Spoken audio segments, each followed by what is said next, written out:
এন্টিমার শ্রুতকৈথ ফুসফুসের শ্বাস ক্যান্সার চর্ময় রোগে করুণা শ্বাস।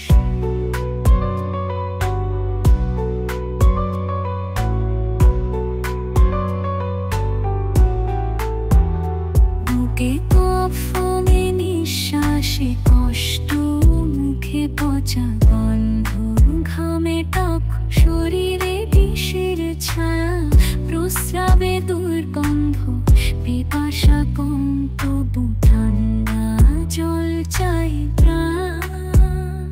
খেতে চাই তো মশলাদার, মাঝে মাঝে মিষ্টিটা, মায়াজম সিফিলিটি, ক্ষয় বিষাদে ভরা, ভয়ে মৃত্যুর নিঃসঙ্গতা যেন তীব্র যন্ত্রণা করা। দুশ্চিন্তা নিজের সুখ নিয়ে অতিমাত্রায়, রাগ তীব্র নয় কিন্তু বিরক্তি সবকিছুতে ছায়া পায়।